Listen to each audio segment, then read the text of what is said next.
ये सर्वज्ञ शासन नमोस्तु शासन जयवंतु वीतराग श्रवण संस्कृति। भगवत अर्हत परमेश्वर तीर्थंकर जनेश्वर देव ने विश्व वसुंधरा को वह सत्यार्थ का बोध प्रदान किया है, जो व्यक्ति के प्राणी मात्र को आत्मविद्या की ओर अग्रसर करता है। अध्यात्म विद्या का आनंद लूटना है तो मित्र निर्द्वंद होना पड़ेगा, और निर्द्वंद जीवन जीने के लिए निर्द्वंद क्षेत्र चाहिए। निर्द्वंद जीवन जीने के लिए निर्द्वंद काल चाहिए।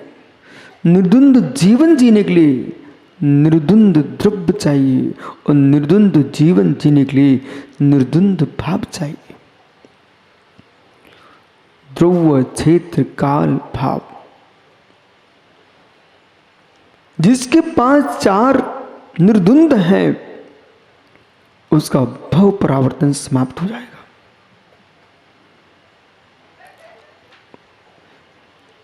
पुनः समझना, निर्द्वंद क्षेत्र, निर्द्वंद काल, निर्द्वंद भाव, निर्द्वंद द्रव्य, जहां किसी प्रकार का द्वंद ना हो, और द्वंद न हो उसके लिए क्षेत्र सुरक्षित चाहिए। साधना का क्षेत्र, साधना का क्षेत्र मित्र तंत्र से स्वतंत्र होना चाहिए। साधना का क्षेत्र परतंत्र से स्वतंत्र नहीं होगा तो साधु की साधना निर्द्वंद नहीं हो सकती। इसलिए परतंत्र पर चक्र भगवान शांतिनाथ स्वामी, मनोज जी, तीर्थंकर, कामदेव चक्रवर्ती जो चक्रवर्ती पद पर आसीन थे, तब समन्वद्ध स्वामी स्त्री करे प्रभु चक्रणिया शत्रु भयंकर ने, हे प्रभु जब आप चक्रतन को हाथ में लिए थे तो आपने राज चक्र का नाश किया, और जब आप दीक्षित हुए तो धर्म चक्र को लेकर के आपने कर्म चक्र का नाश किया। इसलिए जो चक्र है, आपके तिरंगे के अंदर भी चक्र है। जो चक्र है वो चक्र कह रहा है ये आज का चक्र नहीं है। जब चक्रवर्ती भरत इस देश के प्रथम इस युग के चक्रवर्ती थे, तब से चक्र चल रहा है। ज्ञानियों, चक्रणिया सत्व भयंकर ने जितपा सर्व निरपा चक्रम, संपूर्ण निरपों के चक्रों को जीता। चक्र यानी समूह, चक्र यानी समूह, चक्र यानी आरा, कर्म चक्र, धर्म चक्र, और प्रजा चक्र, राज चक्र। जो शत्रु राजा हैं उनके चक्र को आपने जीता, और किसके माध्यम से? वहां आपने चक्रतन के द्वारा राज चक्र को चक्रतन से जीता है, और कर्म चक्र को मेरे धर्म चक्र से जीता है। तंत्र कह रहा है, चक्र कह रहा है, एक एक शब्द पर ध्यान देना चाहिए। सारे चक्र वह शांत हो जाते हैं जहाँ समाधि तंत्र प्रारंभ होता है। न मंत्र, न तंत्र, न राजतंत्र, न प्रजातंत्र, माध्य समाधि तंत्र। पर समाधि तंत्र की उपलब्धि के लिए, श्रमणों के लिए, साधकों के लिए, मेरे मित्र ऋषि मुनियों के लिए, और देश के संपूर्ण साधु समाज के लिए, यदि राष्ट्र का सम्मान तिरंगे का सम्मान यदि आप कर रहे हो तो आपके अंदर भी रत्नात्रय का सम्मान होना चाहिए है, और रत्नात्रय का सम्मान तुम रखोगे तो तिरंगा भी तुम्हारा सम्मान रखेगा। विषय यह है सुब्रत सागर जी मित्र, ये शब्द पूरे देश ये न सोचे, जब राष्ट्रीयता की बात आती है तो सारे धर्म गौण हो जाते हैं, देश एक दिखता है। जब देश एक दिखता है तो मेरे सारे धर्म भी उसमें दिखाई देते हैं। इस बात को कहने की योग्यता अनेकांत से बात के पास है। सारे धर्मों को एक देखता है, सारे धर्मों को एक देखता है, वो महासत्ता है। सारे धर्मों में अनेक धर्म देखता है, वो अवांतर सत्ता है। सारे धर्मों को एक देखता है, संपूर्ण धर्मों को एक देखता है, उसका नाम शुद्ध संग्रह नहीं होता है। सारे धर्मों को एक देखता है, उसका नाम शुद्ध संग्रह नहीं होता है। और धर्म में भेद करता है, उसका नाम व्यवहार नहीं होता है। ज्ञानियों, ये संग्रह व्यवहार की जो धारा है वो संपूर्ण विश्व के संविधान की धारा। जब संग्रहने से आपने देखा हम सभी भारतीय हैं, हम सभी भारतीय हैं। क्या पंडित जी हमने ऐसा कहा हम सभी भारतीय हैं और मैं भी भारतीय हूं, इसमें मैं बहिरात्मा हो जाऊंगा? यदि मैंने यूं कहा मैं भारतीय हूं, मैं भारत का वासी हूं,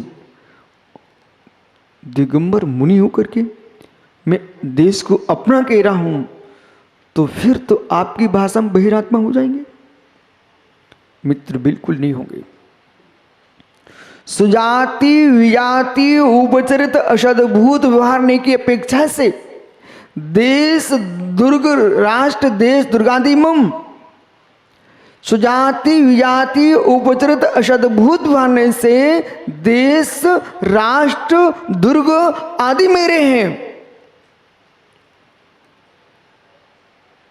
24 तीर्थंकर की नगरियां भी आप मानते हो, उनके माता पिता को भी मानते हो, निर्वाण भूमियों को मानते हो, दीक्षा भूमि को मानते हो, केवल ज्ञान कल्याण भूमि को मानते हो। ये भूमि कहां पर है? इसलिए यदि आज पारस पापड़ीवाल जी तीर्थ भूमियों को तुम भारत में मानते हो, धर्म भूमियों को भारत में मानते हो, तीर्थभूत मुनियों को भारत में मानते हो, तो भारत की रक्षा होगी तो इन सब की रक्षा होगी।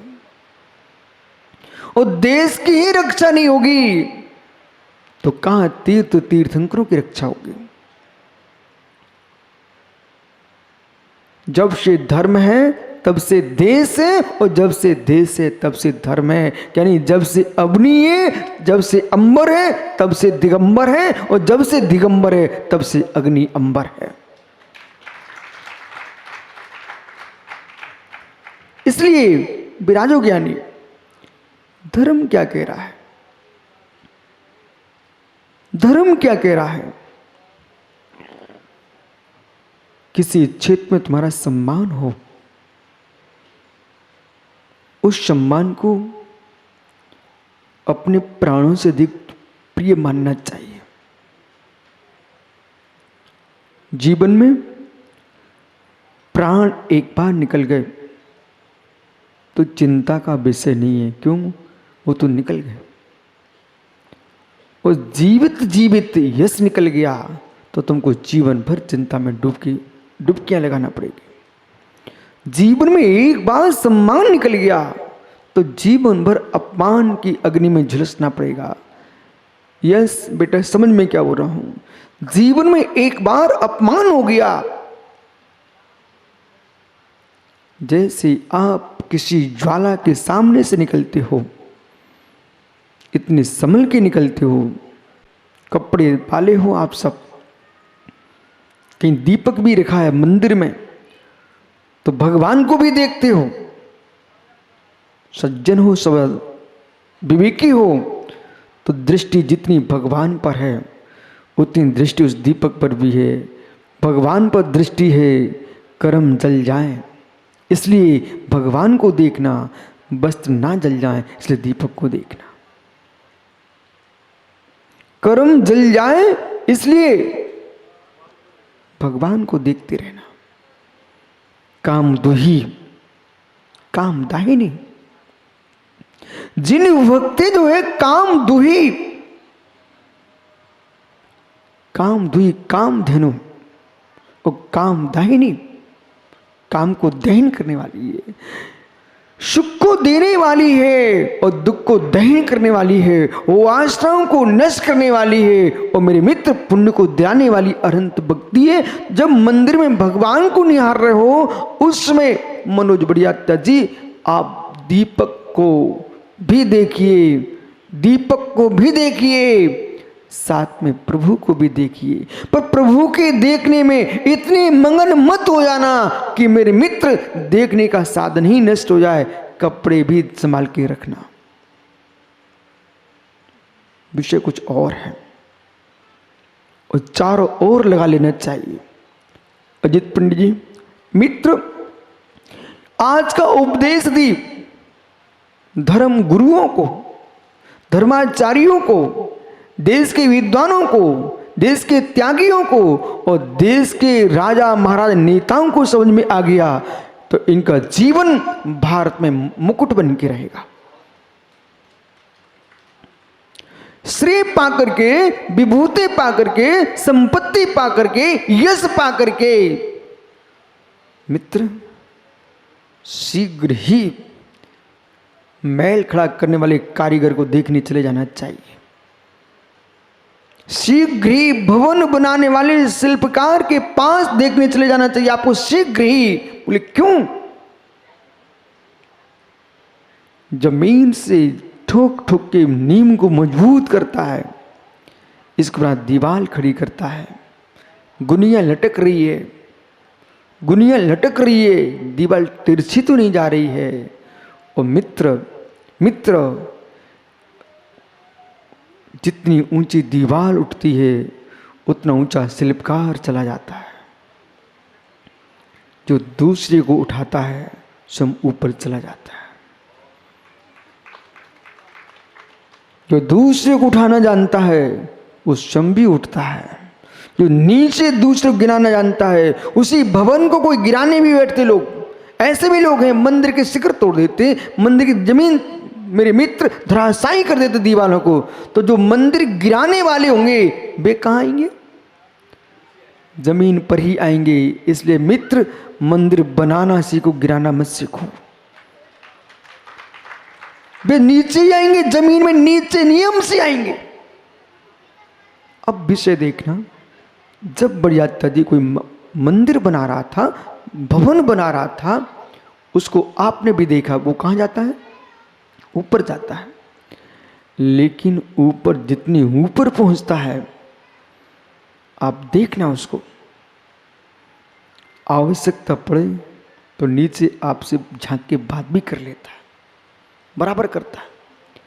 उसको कोई ईंट चाहिए पड़ती है तो ईंट देने वाले मजदूर से बात भी कर लेता है, ईंट भी ले लेता है। मित्र पानी चाहिए तो पानी भी ले लेता है। लेकिन चाहे ईंट ले चाहे पानी ले पर पैर जमा के रखता है। चाहे ईंट ले रहा हो चाहे पानी ले रहा हो, लेकिन स्वयं के पैर जमा के रखता है। जितनी ऊंचाइयों पर जा रहे हो उतनी जम के बैठना, फिसलने के पूरे चांस है।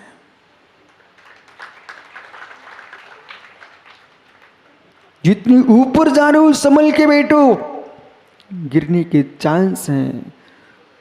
और मित्र दूसरी जगह से नहीं गिरोगे जिन ईंटों को आपने जमाया था। बड़ियात्या जी वो शिल्पकार कहां से गिरेगा मित्र? जिन ईंटों को उसने जमाया था, ठोक ठोक के जमाया था, उन्हीं ईंटों से खिसकेगा ना। इसलिए मित्र अपने द्वारा जमाई ईंट पर भी विवेक से बैठना चाहिए। मुनुज जी भैया सुन, मित्र सुन, मैं क्या बोल रहा हूं, अपने द्वारा जमाई ईंट पर भी शिल्पकार को विवेक से बैठना चाहिए, बीचों बीच बैठना चाहिए। लेकिन बगल पर स्वयं की जमाई ईंट पर भी अभी कच्ची ईंट जमी है, उस पर पैर रखोगे नीचे टपकोगे। मित्र यदि ऊपर यश मिलने जाए तो अपनी ईंट पर भी पैर संभल के रखिए, अन्यथा नीचे फिसल के गिर जाओगे।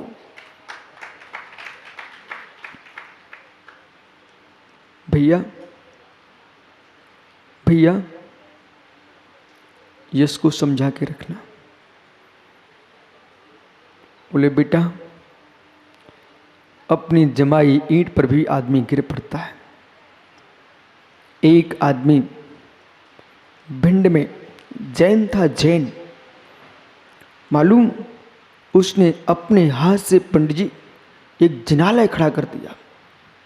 स्वयं की संपत्ति, स्वयं का धन, वो गरीब आदमी नहीं था, पर उसके मन में भाव था कि दुनिया ने पानी छान करके मंदिर तो बनाए, ऐसे इतिहास तो मिलते हैं, पर पानी छान करके वो प्राशुक पानी करके अपने ही हाथ से बिना कारीगर के हाथ लगाए मैं किसी दूसरे का हाथ नहीं लगने दूंगा, उसने पूरा मंदिर शिखरबंद बना दिया।